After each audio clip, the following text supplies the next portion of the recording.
вами про стойки.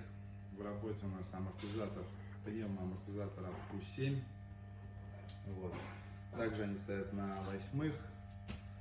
В общем, какая проблема данных амортизаторов? Это стук в холодное время года. Ну и потом продолжается уже. Бывает, прям заводы стучат они. Вот. Ну, фишку я вам не расскажу, в чем и почему они стучат. В общем, это есть на Туарегах, на Каенах тоже это есть.